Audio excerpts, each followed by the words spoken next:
From the St. Louis Public Radio newsroom, this is The Gateway. It's Monday, August 19th. I'm Abby Larico. The first headlines from the Kansas City Chiefs Super Bowl shooting noted the 10 kids who had been shot. 6 months later, what do they remember? I didn't know I got shot in my arm, though. I didn't know where I got shot at first. I just saw blood all on my hands.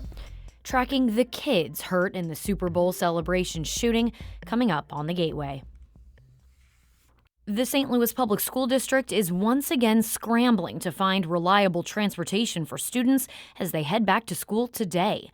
Saturday, the district announced that another company pulled out last minute and can no longer provide 6 buses needed to get students to school. That means roughly 1,000 students at nearly 24 schools, including Adams, Booter, Gateway STEM, and Jefferson, will have to find alternative transportation. Many students in the district will take the Metro bus, taxis, or carpool instead.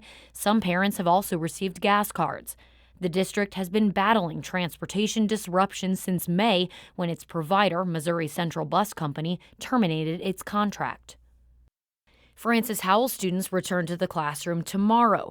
After last week, the district's school board approved several controversial measures. As St. Louis Public Radio's Lauren Brennicke reports, some students and teachers are nervous that the policies will damage classroom dynamics. One measure bans teachers in the Francis Howell School District from talking about gender identity or displaying LGBTQ-related items. Sophia Johnson is a freshman at Francis Howell North. Johnson says she and other queer students are rethinking what they can discuss at school. Students will be a lot less willing to open up to their teachers because they don't see that they have that safe space. I think that it's a really bad choice on part of the board, and I think that it will really hurt student and teacher relationships. Another policy will make books like The Diary of Anne Frank and The Giver against district guidelines. It's unclear which titles the board will make exceptions for. I'm Lauren Brennicke, St. Louis Public Radio. Francis Howell School District officials say an investigation has found that a noose found at Francis Howell Central High School was not racially motivated. The news follows a viral photo taken by a district parent that shows a noose hanging from a stall in the men's restroom near the school's football field last Thursday. High school principal Suzanne Leak told parents in a letter Friday that school officials notified law enforcement officials who investigated it as a potential hate crime. Leak noted that officials reviewed security footage and interviewed students and coaches. Leak added, quote, "I recognize the emotional impact this news may have on many of our students and staff, particularly our students of color. To them, I say, I see you, you belong here, and you make our community better," end quote. Missouri teachers spend as much as $1,300 a year on school supplies, according to a new survey from Richfield Research Group. The National Education Association, a major teachers union, says many school districts don't adequately stock classrooms. The association says inflation has raised prices of school essentials by more than 20% in recent years. Teachers and schools often depend on nonprofits and donations to fill the gap.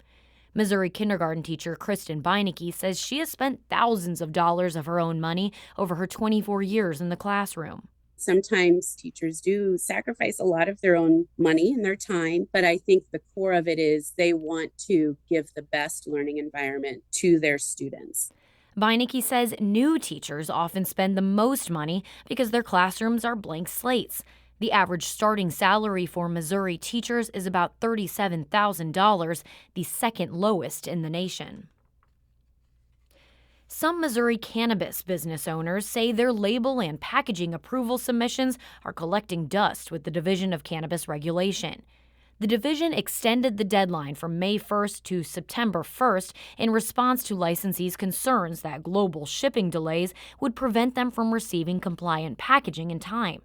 Typically, submission processing takes 35 to 50 days, but Nicholas Ranella, the CEO of Hippos Cannabis, says his submissions have been pending for roughly 5 months, and he worries he could become non-compliant by the deadline. And there's just a frustration with how long it's taking and the process in general. I mean, I've spent a lot of my time over the last 18 months on packaging and recalls.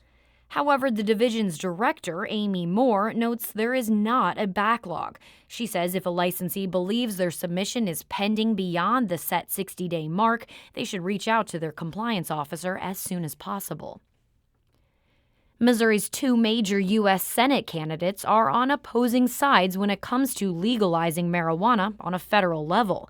St. Louis Public Radio's Jason Rosenbaum explains why removing the federal ban could further open up the cannabis market in places like Missouri. Missouri legalized marijuana for adults who are over 21 in 2023, but the drug is still illegal federally, and GOP Senator Josh Hawley is not in favor of changing that. I think for kids and teenagers, the dangers of that, the long-term, the longitudinal use, I think the dangers are high. Democrat Lucas Kuntz is in favor of ending federal marijuana prohibition. He added making it more available could help veterans around the country treat post-traumatic stress disorder. This is about everyday people being able to make their own decisions. While it's unlikely Congress will fully legalize marijuana anytime soon, there is bipartisan support to ease barriers for banks to loan to cannabis-related businesses.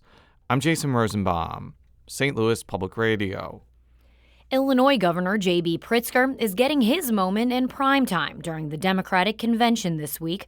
Dave McKinney reports. Pritzker is scheduled to address the convention on Tuesday evening, and he said he's proud to have the opportunity to showcase Illinois. It's an opportunity for me to brag about the state of Illinois, the history and the current situation of Illinois, and the values that we carry here as Democrats. The second-term governor has a lot riding on a successful convention, a gathering he initially pushed for 3 years ago. In an interview with WBEZ, Pritzker also addressed his own electoral plans. He says he still has plenty of time to decide whether he'll seek a third term in 2026. This is Dave McKinney.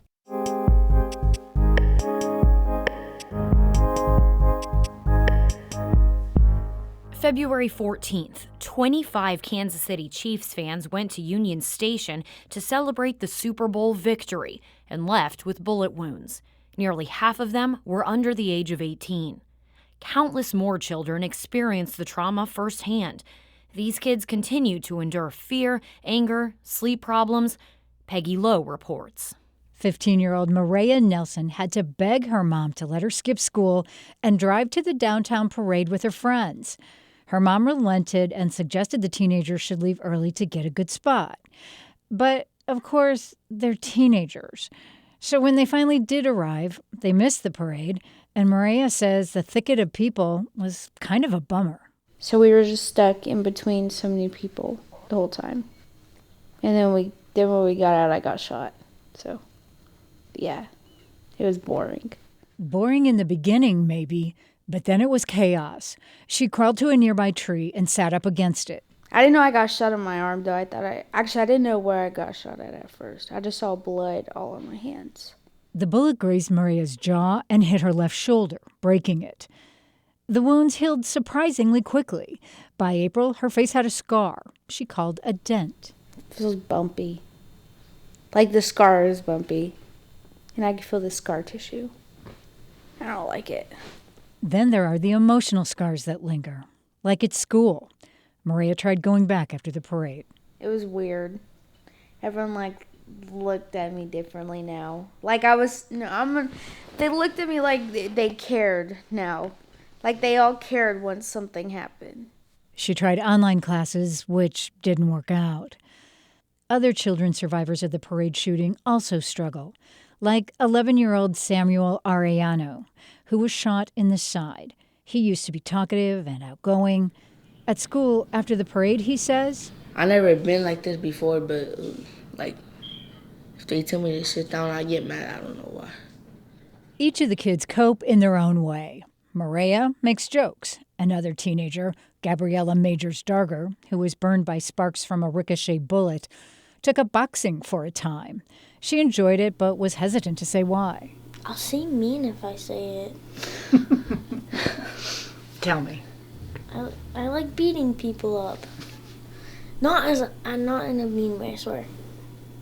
The long-term effects of gun violence on kids are little researched and poorly understood.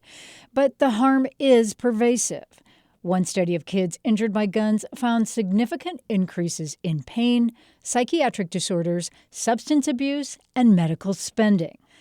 Patty Davis, a therapist at Children's Mercy Hospital in Kansas City, says the nature of gun violence causes many kids to worry that it will happen again. So not just an accidental trauma, but a trauma that was perpetrated for violent purposes. Davis says even kids who were there but not shot still flinch at abrupt loud noises like sirens, crowds, and fireworks. Maria Nelson's mom, Erica, watches for anything that might trigger a memory of the parade in her daughter. Like the afternoon they were about to leave a dance recital, and there was a sudden loud boom. She dropped low to the ground, and then she jumped back up. She said, "Oh my God, I was getting shot again." And people looked around because they were like, she said it so loud. Erica quickly comforted her. I was like, "Maria, shh, shh, shh. It's okay. You're all right. They dropped a table. They're just moving stuff out. It was an accident." Erica got Maria into therapy. She's hoping it helps.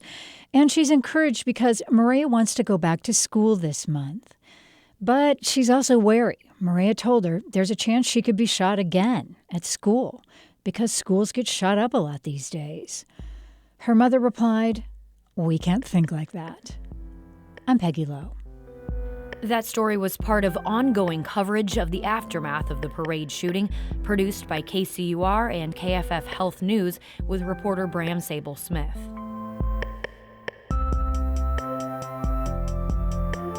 The Gateway is a production of St. Louis Public Radio, a listener-supported service of the University of Missouri-St. Louis. Music by Ryan McNeely of Adult Fur. I'm Abby Larico, and from the St. Louis Public Radio newsroom, this has been The Gateway.